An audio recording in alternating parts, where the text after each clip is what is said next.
Hatta dan Aurel saling menangis karena memang khusyuknya dalam doa, ditambah bisa menyentuh dinding Ka'bah yang sebenarnya dindingnya sama dengan dinding yang lain. Cuma bedanya ketika berdoa dengan khusyuk, kemudian dia tahu bahwa ini adalah rumah Allah.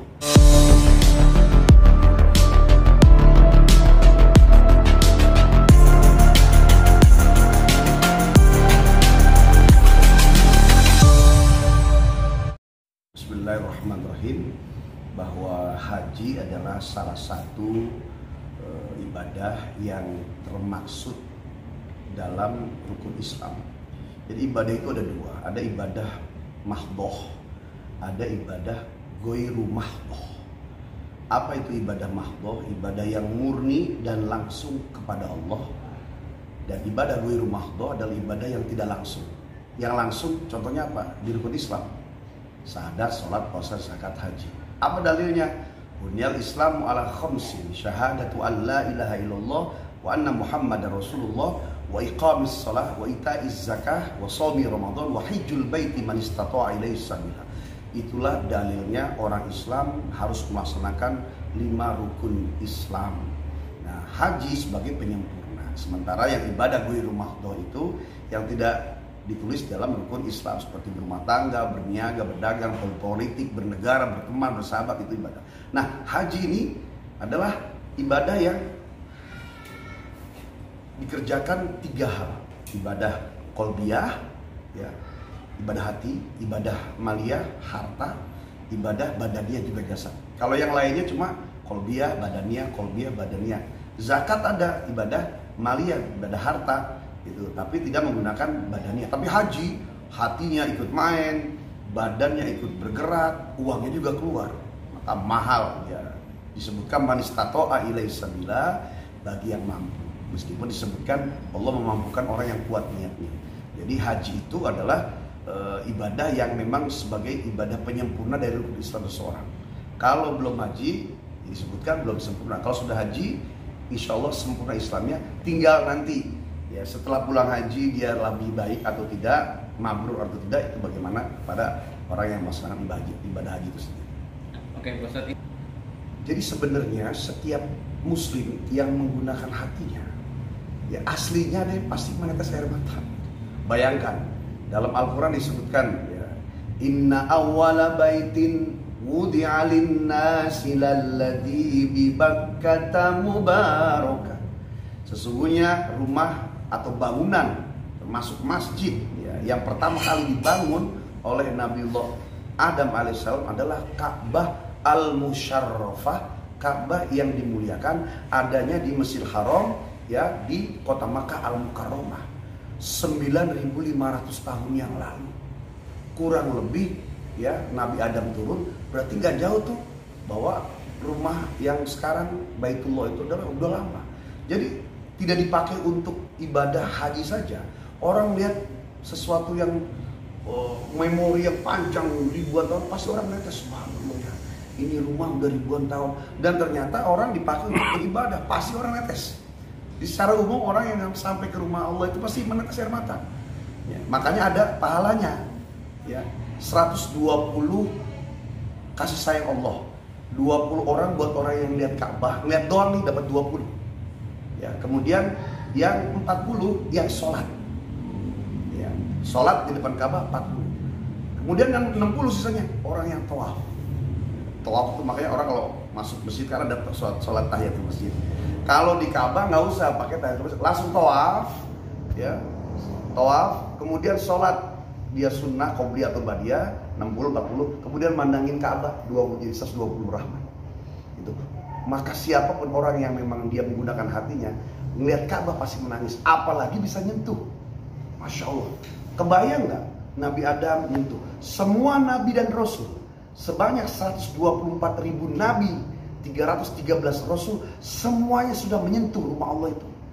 Jadi kalau orang tahu ngerti sejarahnya, maka siapapun muslim pasti akan menangis, meneteskan air mata. Sampai pun orang nggak paham tentang sejarah, ya, yang ada di Ka'bah pasti menetes, apalagi kalau paham, ya. Jadi sesuatu yang sangat menjadi panggilan jiwa ketika orang menyentuh dinding Ka'bah itu pasti menangis. Meskipun ada juga orang yang sampai, ya, tidak meneteskan air mata. Oke, Pak Ustadz. Biasanya orang menyentuh itu setelah tawaf. Ya, masuk, ya, baik itu tawaf dalam umroh, ya, karena umroh itu kan cuma 3 kerjaannya, tawaf, sa'i, tahlul. Kalau haji banyak. Biasanya kalau orang, kebiasaan orang Indonesia tuh kalau udah tawaf ya dia pengen nyentuh, minimal nyentuh Ka'bah, syukur-syukur bisa nyium Hajar Aswad.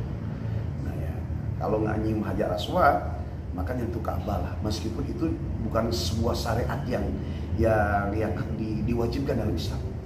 Bahkan mencium Hajar Aswad saja ya memang itu sunnah, tapi tidak ada syariat yang khusus ya. Seperti kalimat Umar ibnu Khattab menyebutkan, laula ra'aitu Rasulullah qabbala hadza ma qabbaltuhu abada. Kalau aku tidak melihat Nabi Muhammad, kata Umar, mencium Hajar Aswad, tidak akan pernah kucium batu ini. Karena Rasul mencium, maka kita mencium. Nah, kita nyium Hajar Aswad itu kan luar biasa padat, minimal nyentuh Ka'bahnya lah ini. Otomatis ketika mendapatkan ada beberapa hal. Pertama, ya Allah, rumah Allah. Yang kedua, harus bisa nyampe juga. Karena memang sulit, terutama di waktu-waktu tertentu ya. Kalau mau kosong tuh mungkin di jam 12 malam sampai jelang jam 3 dini hari itu mungkin agak sedikit ringan.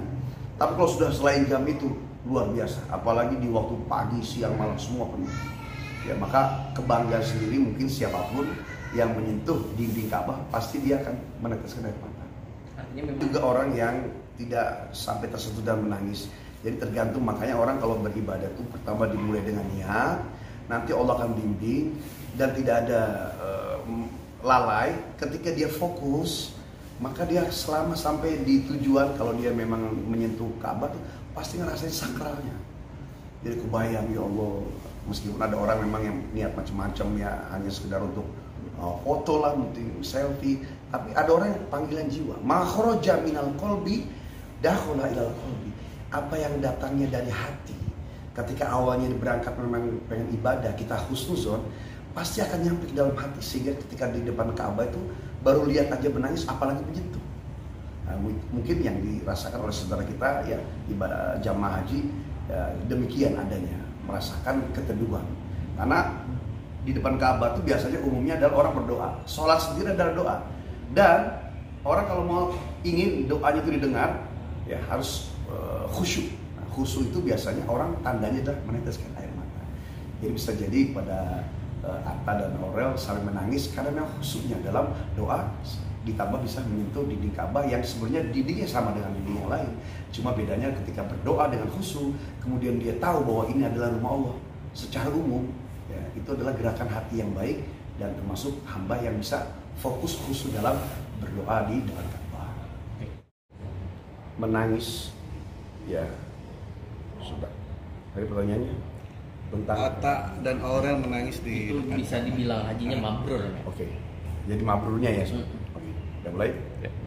Ya. Jadi al-hajjul mabrur laisa lahu jaza illa jannah.